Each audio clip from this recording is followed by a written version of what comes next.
So when you open DVD Studio Pro, you have an outline view over here. You have an assets bin where you're going to put all your videos.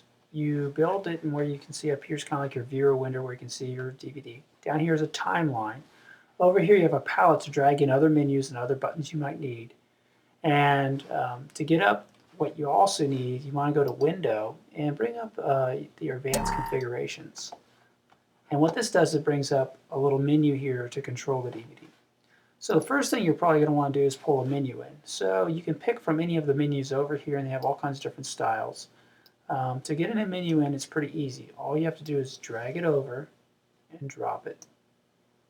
That's going to apply the template for the menu directly onto the DVD. And we're going to build it on the computer, and then we'll simulate to check to make sure it's all good. So there's our DVD.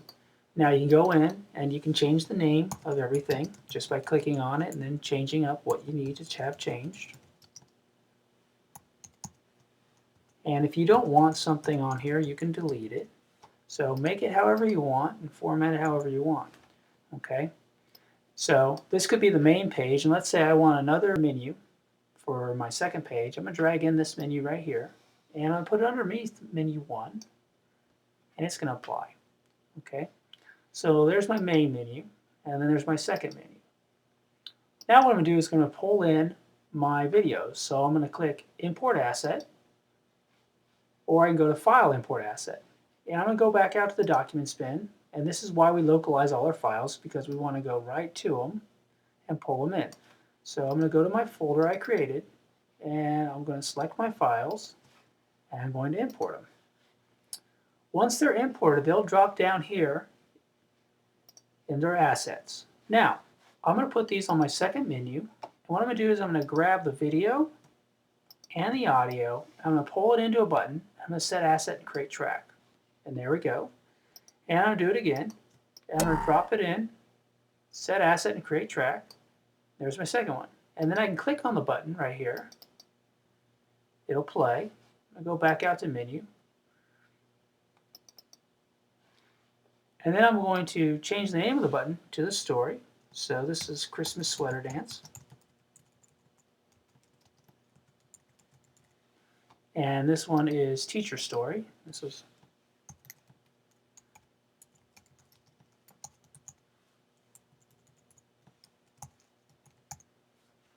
okay. And I might name this menu Stories or Broadcast News Stories. So there's my menu. And now I'm going to get rid of the extra stuff I don't need. Okay. So I have a main menu, and then I have a second menu. And if I don't want some of these buttons, I can get rid of them if I'm not going to use them.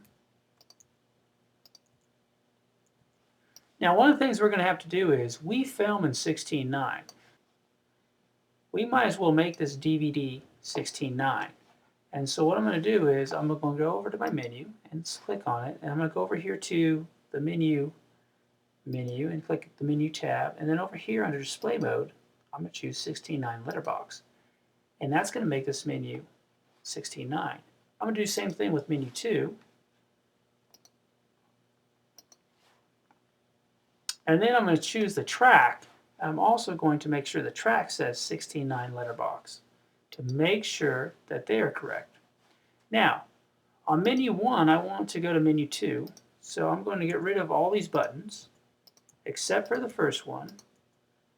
And I'm going to rename this button Broadcast Stories. And then I'm going to make sure it links when someone clicks on it. Under Target, I'm going to make it go to Menu 2, Menu. So it's going to go to that second menu we created. And then if I wanted, I can drop some things into these drop zones to play. So for example, I can pull up a piece of video or a picture, and I can set the asset, and there it is. And I can pull up a piece of video up here and set the asset. So far we've created a first menu and our second menu. So if I want to check this, I click Simulate, and there's the DVD. And if I click Broadcast Stories, it should take me to the second menu. This year we're having a Christmas sweater dance, so let's go to Vendeska to find out why we changed the dance. And there's the story. Now, I still need to do something else. So I'm going to close the simulation, and I'm going to go to menu 2. I need menu 2 to link to the main menu, so I select the button, and I choose the target as menus, menu 1, menu, which is the main menu. And I can make these other buttons work, but since I only have this one menu, I'm going to delete them. So there we go. It's that simple. The last thing you do is you simulate it to make sure everything looks great, and if it does, then all you have to do is hit the little burn button after you insert a DVD to create the DVD.